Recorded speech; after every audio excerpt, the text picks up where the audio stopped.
Pinball is one of the pillars of arcade games. I probably don't have to explain it, but in short, it's a game on a slanted table where you hit a ball around with triggers against a bunch of fun things that bounce it around, and you get points and you just have to prevent the ball from going below the triggers. It's a good time. But it's never been a game that's easy to take outside the arcade. That is, until the Game Boy, and home console releases, and 3D Space Cadet Pinball, but I want to focus on the Game Boy. Pinball was an incredibly popular genre among Game Boy games. Perhaps it was because it was the first time we could fit a full pinball table in our pockets, or maybe because it was an established game that we could combine with famous properties. Either way, as a big pinball fan as a kid and now, I loved whenever I could find a new pinball game to play on the go, and since this was in video game form rather than being in real life, I could get some things that the arcade couldn't offer, like having live monsters on the table or something else wacky. So in this video, I want to go over my favorite pinball games that were on the various Game Boy consoles. Like my other Game Boy videos, this will include anything that was available for the original Game Boy Color, and Game Boy Advance. Also, games that were ports of console games for the Game Boy will be eligible, and if any pinball games had sequels, those can count as separate entries from their first games, which is really just me saying I want to talk about both Pokemon pinball games in separate entries, and helping me tackle the mountain of potential pinball options is AT from Software Agents TV. Game Boy family only, huh? Oh, that means that we can't talk about Metroid Prime Pinball or the Gottlieb collections. Another time. Now, let's bump the top 10 pinball games for the Game Boy, and Game Boy Color, and Game Boy Advance. Number 10, The Little Mermaid 2 Pinball Frenzy for the Game Boy Color. Despite the name, this game was making up for lost time and had levels related to the first movie along with the sequel that the game's named after. I like how this game is specifically called The Little Mermaid 2 Pinball Frenzy and not The Little Mermaid Pinball Frenzy. You see that, kids? So you know what VHS or DVD to harass your parents to buy? I know movie sequels have gotten their own pinball tables before, but the name is still confusing since it makes you think that there was a pinball game for the first Little Mermaid at some point, or that this was the sequel to the Capcom video game. However, this was the first Little Mermaid pinball, and it was surprisingly good. Nothing groundbreaking, but it had levels that accurately looked like scenes from the movies, or at least had designs of the characters from the movies on a standard pinball table, along with having 8-bit instrumentals of songs from the movies. Definitely from the first Little Mermaid, but probably the second one too. I don't know, I only watched the sequel like 20 years ago once. So Little Mermaid 2 Pinball Frenzy was developed by Left Field Productions for Nintendo. So this was a notable collaboration between Disney Interactive and Nintendo of America. This is another game that reused the Kirby's Pinball Land engine, and it even featured a rumble feature. Kirby Pinball. Sounds like a fun concept that we should totally talk about at some point. Anyway, my favorite aesthetics are on the first table, with Flounder and his creepy wide open mouth, and Ursula sitting at the top of the table looking bored as all hell, and then when the ball closes in on her, she gets deviously happy, followed by getting bored immediately as soon as the ball leaves the area. There were also some clever mini-games referencing the movies, like saving the penguin from ice or collecting fish for the walrus from the second movie, or giant boss battles with Ursula and her minions, not to mention a Kiss the Girl minigame, which was probably my favorite looking of the bonus stages. It's also probably my favorite song from the first movie, so maybe I'm biased. Remember when Ashley Tisdale covered it? Fun times. Number 9, Mario Pinball Land for the Game Boy Advance, also known as Super Mario Ball outside of North America. Pinball was yet another game that Mario was attempting to conquer, and it was, alright. It was around the time Mario was also trying out soccer and Dance Dance Revolution, so he had quite the mix of game genres going on. So considering that they made Mario into like every kind of game ever, it's surprising that it took this long to make a Mario pinball game. I guess unless you count pinball on the NES. Which I don't. The most fun part of this game is all the Mario enemies you get to hit, and it does have a difficulty curve, along with bosses to fight, but the boards overall feel very barren. You hit Ball Mario around against a few enemies on the table, and that's about it. You can unlock more of a board by defeating enemies, but the game lacks the bells and whistles you'd expect from a full-sized pinball table. This game is kinda easy, I don't find myself dying very often. The items are kinda cool, but sometimes it feels a little bit random. I feel this game could have used more impediments or bumpers to bounce off of, or perhaps some mini-games. This is the Mario universe. There's so much inspiration to be had beyond just bopping some enemies. That being said, it's still fun to hit the enemies in this game. This game has a lot of good concepts with the enemies, it just feels like it needs something extra, so that's enough reason to make me want to see Nintendo take another crack at this. Also, the game tries to set up a plot line where Princess Peach gets captured when her and Mario enter a carnival ride that turns them into a ball and bounces them around. They enter this ride intentionally, not questioning the premise, despite how weird it is. Maybe it's normal in the Mario universe. Anyway, it turns out to be a trap. I just love how on the nose this setup is. Number 8, Muppets Pinball Mayhem for the Game Boy Advance. This game came out at a weird time for the Muppets in 2002, after the boom of the Brian Henson-produced Muppets movies of the 90s, but before the Disney-era revival of the Muppets, so the franchise had very little going on at the time, causing this small spin-off game to quietly get released. Man, I wish I knew about this game as a kid. I bet it would have been a hit with me. I love the Muppets, I love pinball, you put them together, and you got yourself a ham sandwich. Made by our buddies at Digital Eclipse, the guys who have ported a lot of our favorite arcade games to home consoles, Muppets Pinball Frenzy is much better than you might think from the outset. Trust me, it's not a shovelware title. As a pinball game, this is great, giving you 4 different tables to play on with varied setups that give you plenty of targets to hit to rack up points and make lights flash a bunch. It's actually pretty competent for a pinball simulator, and it has fun with the Muppet settings and characters. Although I really don't like the main menu layout, I actually kinda hate it, and I could do without Fozzie Bear saying waka waka waka every time I spin the wheel. The main thing it's lacking is the Muppets that we were promised. Each table has theming around a core Muppet, being Kermit, Miss Piggy, Gonzo, and Animal, and the graphics and noises definitely lean into the Muppets, but nothing about the table really comes to life regarding the Muppets. You just get static images of a few of the Muppets as you play an ordinary but still fun pinball table with a few other Muppet-themed bumpers. I just would have liked to see a little more motion or animations with the characters. Maybe have some of the other Muppets come out to celebrate when we hit a certain spot of the board or rack up a high point total. Number 7, NES Pinball for the e-reader on the Game Boy Advance. As mentioned in the intro, ports are included on this list, and this is why. NES Pinball was a staple of my Game Boy Advance library. Even though its graphics were early NES style, because that's what it was meant for, I could play this game for hours, and one Game Boy Advance accessory allowed us to play NES Pinball on the go, the e-reader. I mentioned it way back on my Game Boy accessory video, but this was probably my most used accessory. It may have been oversized and had a card swiping gimmick to sell more add-ons, but I was all over it.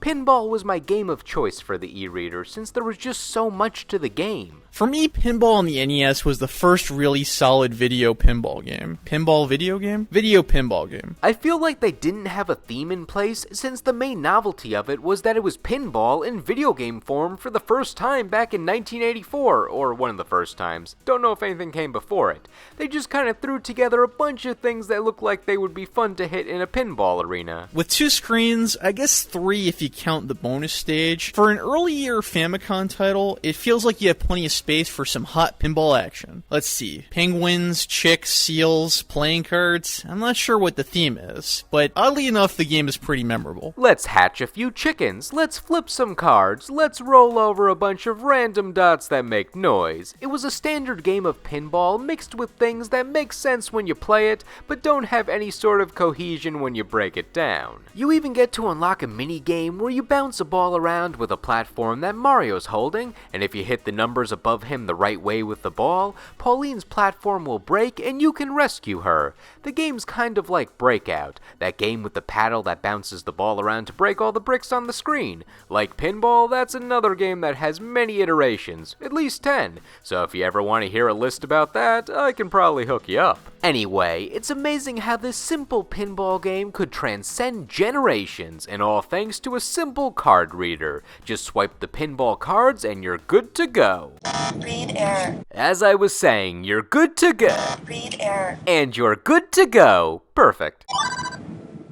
Already scanned. Just go to the next entry. Ew, that's not good. Missing no. Number 6, Revenge of the Gator for the Game Boy. Revenge of the Gator partially gets its spot for the legacy factor. It was the first Game Boy pinball game, kicking off the pinball trend on the system, and it's also just a good game.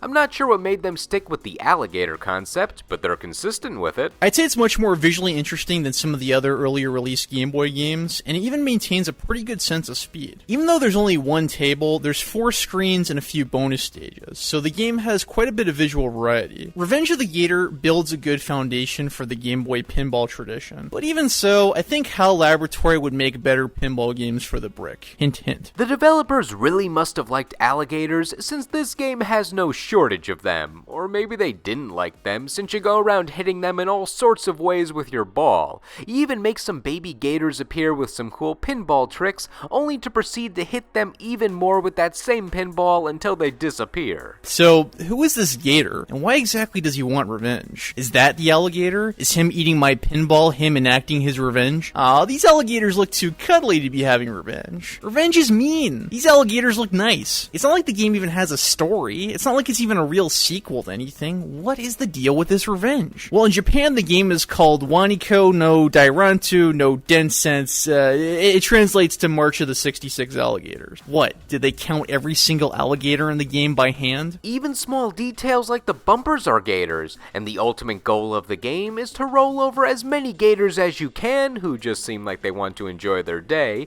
to get bonuses. I feel like I missed the part of the story where we learn why these gators wanted revenge in the first place, but if we've been abusing them like this for years with a metal ball, I can't really blame them. Number 5, Sonic Pinball Party for the Game Boy Advance. It's a Sonic pinball party, and all of his friends are invited. Tails, Knuckles, Amy, Dr. Eggman, Knights, Samba de Amigo, and that's about it. I mean, that's all well and good, but where's Vector Man? And more importantly, where's the Ferrari from Outrun? So there's 3 tables. The Sonic table is essentially a retelling of Sonic Advance, but in pinball form. Knights has to defeat the bad people from their game, and Samba de Amigo plays the maracas, like Charo. I like that this game has a full storyline. I know that pinball is one of the last things that needs a plot, but I like an explanation on why Sonic has to pinball his way into defeating Eggman. The pinball tables resemble pretty standard setups. You have a few enemies and other characters at the bottom of the table that you can hit, and Eggman is floating around where you can blow him up. But otherwise, it has a lot of the visuals and mechanics that you could find with a real-life pinball table. So my major criticism of this game, I mean, don't get me wrong, it's fine, but it's a little bit too ordinary for its own good. It's a good pinball simulator, but it doesn't really take advantage of the Sonic concept. You know what I mean? It's a good pinball game, but it's not a great Sonic pinball game. Like, think back to Sonic Spinball. Now, I'm not the biggest fan of that game, but that game did a good job of incorporating the Sonic concept with pinball. I agree. Part of the fun of video game pinball is that it can give you what you can't get in real life, like having actual monsters hanging out on the table, or mini-games that teleport the pinball to other worlds. But outside of the few characters that appear on occasion at the bottom, there's nothing really fictional about this table. You could easily see it in real life. And don't get me wrong, it's an impressive virtual pinball machine, but I feel like the game needs to embrace the Sonic theming in the gameplay more. In all honesty, I would rather play Sonic Pinball Party than Sonic Spinball, so this game gets at least 1 point. Maybe have references to bosses or levels from other Sonic games with loops and spins that resemble iconic Sonic levels, or perhaps make some of the balls based on Sonic characters, like in Sonic Spinball, with different ball speeds or abilities based on the character you choose. Despite our criticism, it's still a good pinball game. I just feel it needed a dash more Sonic to fully embrace the Sonic experience. Could this this pinball roll around at the speed of sound a little more? We think so. The game also had a bunch of extra minigames, so it certainly wasn't devoid of content. It takes place in Casinopolis from the Sonic Adventure series, where you can gamble, and as with all Sonic games from this era, your prizes are rings and chows. The real downfall of the game, though, was its release, where Sega had an exclusive contract with Target in North America, so the game was only available at Targets in that area, including in Canada and Mexico, which didn't have Target, meaning you could only get the game in the US if you lived in North America. However, the game was re-released in a bundle 2 years after its release that wasn't restricted by any exclusivity deals, but it does explain why this may not be among the most well-known Sonic games in the end.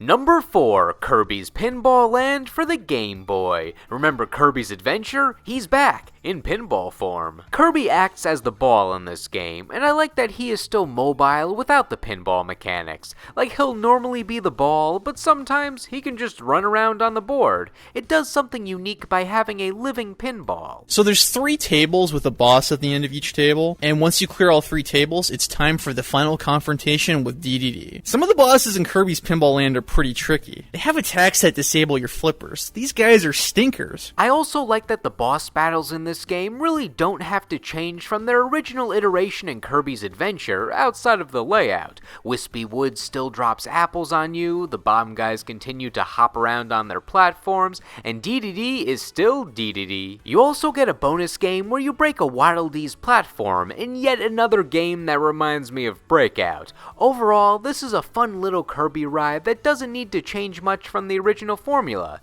And then when the game's all over, Kirby falls off the pinball table and snaps back to reality. And then DDD immediately recovers and is like, well, that was a fun conflict. Anyway, going back to the main game now. Come on, boys. Sort of acknowledging that this was a deviation from the main story and everyone will get back to fighting like normal again soon. I liked this game a lot when I was younger. I thought the graphics were clean and very appealing, and just overall pleasant to look at in spite of their simplicity. But now that I'm older, I think the physics of the game are a little bit too out of control, so this one's mostly a nostalgia title for me.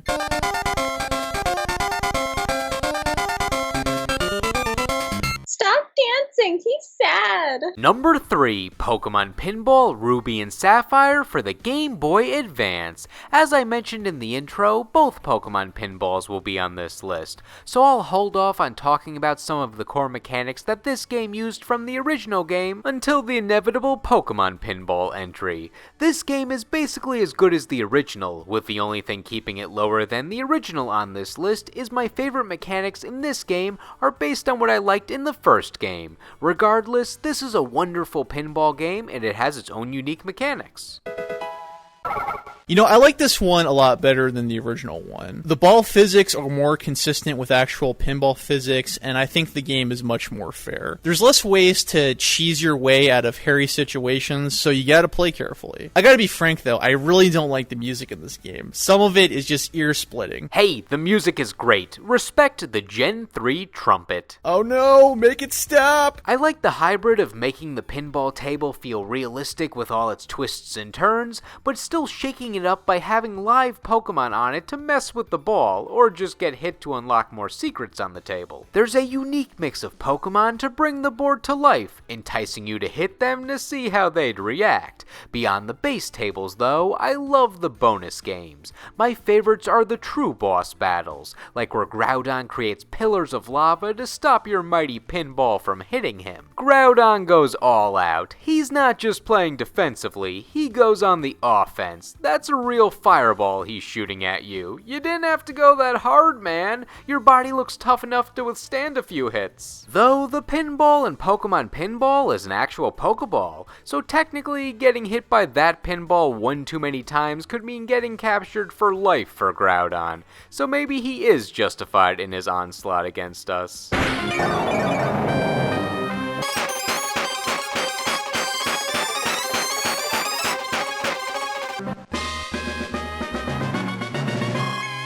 Number 2, Pinball of the Dead for the Game Boy Advance. The sheer concept of this game gets it high on the list. Okay, it being a good game also helps, but doing a House of the Dead adventure on a pinball table is not something I expected to see and works surprisingly well. House of the Dead, they made it into a typing game, somehow that worked. They also made it into a pinball game, and somehow it works. And it's not just a visual theme or where monsters only come out when you hit certain parts of the board or for bonus games. They are actively on the board attacking you, and you are essentially fighting your way through a mansion with zombies and other undead monsters. It's basically like House of the Dead, only instead of running around with a gun, you're taking out enemies with a giant metal ball. At least this house was nice enough to provide flippers in each room that let you hit the ball into things. Otherwise, I don't know how you would move this ball into all these rooms. This game is pretty cool. I wish it was a little bit faster. I wish it had a tilt feature, but it's really neat. This is a very good pinball game for the Game Boy Advance. It honestly reminds me a lot of the TurboGrafx game Devil's Crush, but MrTopTenList won't let me talk about that because it's not a Game Boy game. Wait, I never said you couldn't talk about Devil's Crush. I just said it wasn't on the Game Boy. You could talk about it all you want. In fact, I'll talk about it. Devil's Crush was a pinball game for the TurboGrafx 16. You go through different rooms with your pinball, all while this giant demon head man sends his minions at you. They act as impediments that you can hit away. Them overrunning the board can get so bad that it gets in the way of your flippers. What I like about this is, wait a minute, this is supposed to be the Pinball of the Dead entry. The size of these boards makes it really fun to explore each room, since you're essentially playing a board that's made out of even more boards, and the fact that the zombies are wandering around makes each playthrough a little different, since the targets that you need to destroy are constantly on the move. Plus, there's a cheese factor to the game. The game knows it's a silly concept, so you have things like where the lights on the table spell out morbid things, like death. Also, it's oddly satisfying when the ball just barrels through a bunch of zombies with no pushback and they turn into a tiny red explosion of blood. And this is easily the most violent pinball game I've ever played in my life. Yikes. You don't quite get that feel with the bigger enemies, which expectedly require you to hit them a bunch, but the little guys don't stand a chance when your ball is speeding through a room. I've already mentioned a few times that the original Pokemon Pinball would get an entry on this list, and there's only one entry left, so you know what's coming up. Number 1, Pokemon Pinball for the Game Boy Color. This game came out at the perfect time for me. It was the peak of the first generation of Pokemon, I was the target demographic, and I thought pinball was a pretty cool game, so the stars aligned for this being the game for me. While the Pokemon was the main appeal for me, it was a solid pinball game that made use of it also being a video game. Let's go over the mechanics first. The setup for each board was simple, with the bottom being open and the top having one major loop, with an extra ball route on the red table. There are bumpers at the top that have lanes above them. If you manage to get the ball through all the lanes, it upgrades your ball for bonuses. You also get opportunities to hit the ball in a slot for other bonuses, like increasing your point multiplier, giving you unlimited gutter bumpers, or immediately unlocking a minigame or catching a Pokemon. When you get a chance to catch a Pokemon, once you hit the bumpers at the top enough, the Pokemon will appear with its 2 frames of animation at the bottom, and you can hit it a few times to catch it. The Pokemon that you get depends on the location that you're in, which is randomly selected at the beginning of the game from cities and areas that you get in the main series games. At first, you're limited to places from the first half of the main series games, but by hitting the bumpers on the lower half sides enough, you get a chance to change your location to catch different types of Pokemon, and eventually reach locations not available early on to catch even more rare Pokemon. By fulfilling other conditions, you get a minigame where you get to evolve your Pokemon, where you have to collect symbols that appear when you hit certain parts of the board. That counts as 2 catches, and when you get a total of 3 catches, you can unlock more minigames that bring you to different boards themed around hitting other Pokemon to rack up points. Eventually, you can even take on Mewtwo. And that's a good overview of the game. It's so packed with things to do that you could easily spend over an hour just playing one go around on a single board. Pokemon Pinball was developed by Jupiter, who made Picross and those Kingdom Hearts spin-off games. And if the game physics feel familiar, That's because it was made with the Kirby's Pinball Land engine. It wasn't a total rehash, though. They found all kinds of clever ways to integrate the Pokemon characters, props, and tropes to the virtual pinball table. The tilt is pretty generous, and it's honestly pretty broken. There's some pretty insane saves that you can have using the tilt feature. My compliments for the aesthetics are pretty similar to what I had to say about the Ruby Sapphire pinball game, but there's one advantage I think the original had. It didn't know which Pokemon would be the most popular at the time. What I mean by that is, outside of Pikachu, this was early enough in Pokemon's life that the popularity of each mon was still to be determined. The developers didn't seem to play any favoritism towards certain Pokemon outside of Pikachu on either board. You have a unique array of Pokemon on each board that don't always get a lot of screen time. The blue board sticks with a water theme, with all the non-Pikachus being water type, but the red table doesn't follow a clear theme. You have Voltorbs at the top, a Bellsprout head, this random Staryu, and a bunch of Diglett love. Besides being bumpers, it gets a whole minigame where you just destroy a bunch of Diglett heads. The Diglett, Dugtrio, whatever, mole stage is the only bonus stage where you can fail by falling down, so don't do it. Finally, I want to note the portrayal of the Pokemon. This was when Pokemon products were either using default artwork to play it safe, or showing Pokemon with poses that go a bit off model from how they're normally portrayed today. Pinball did the latter. Some of the images of the Pokemon during the catching or evolution games show very interesting action shots of them. I particularly love the Ivysaur one. On the board, I also like how big Ditto is. He was usually shown as being a little goo guy in the anime, but here, he's giant, guarding one of the slots. I never thought of him being this monstrous. There's so much more I could say about loving this game, but I'll leave it off here. So for being jam-packed with pinball fun, and being a great way to show off the first generation of Pokemon, Pokemon Pinball for the Game Boy Color tops this list. Now, what did you think? What games did you learn about, and which ones were your favorites? Are there some Game Boy pinball games that we didn't cover that you love? Let us know in the comments. Anyway, thank you all for watching, and we will see you in the next video.